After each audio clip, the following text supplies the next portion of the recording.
Thank you, Mr Speaker. In the past 2 weeks, Dunkley residents have again seen the impact of a Victorian Labor government who continue to make decisions without proper consultation with the local council, local businesses or the public, and who clearly demonstrate a lack of forward planning.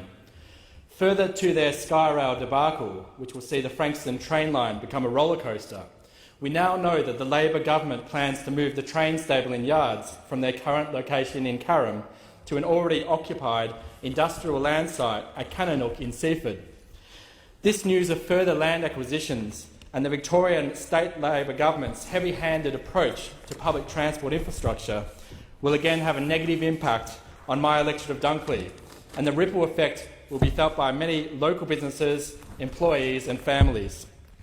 Their behaviour and disregard for my community is beyond belief.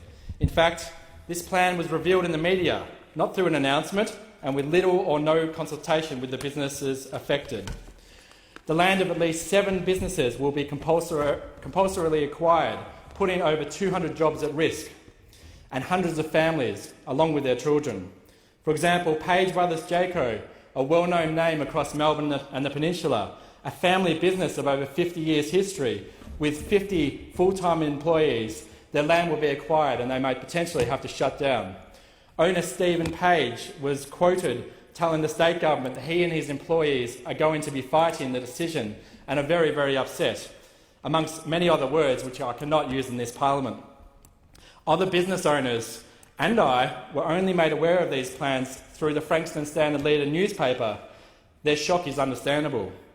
Other businesses at risk include, at least the ones that we are aware of, are Sims Group Australia Holdings, McGhie Truck and Machinery, Melbournes Cheapest Caravans and Trailers, Seaford Panels and Charlie Diesel Services, but I suspect that will not be the extent of it.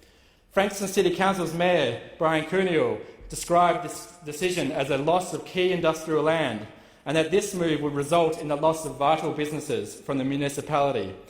The audacity of state Labor to impose this upon my constituents is just unbelievable. These businesses will be forced to close at great cost, putting jobs at risk, and if they reopen, it may not be in Seaford or in my electorate.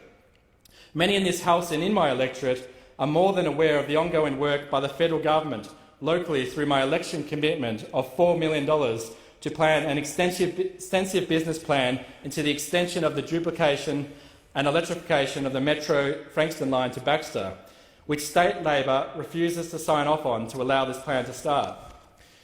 This federal coalition government commitment is what many in Dunkley see as real action and future planning to meet community needs and to provide connectivity.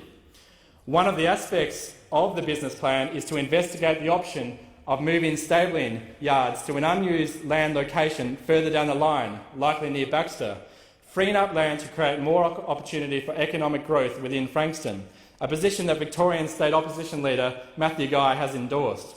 This is in stark contrast to what the Labor state government is doing by forcibly moving businesses to simply store rolling stock on their land.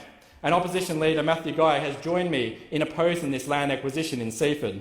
In his opinion piece in the local newspaper, local Mornington Peninsula resident and Channel 7 newsreader Peter Mitchell reflected on this lack of planning in local transport in our region.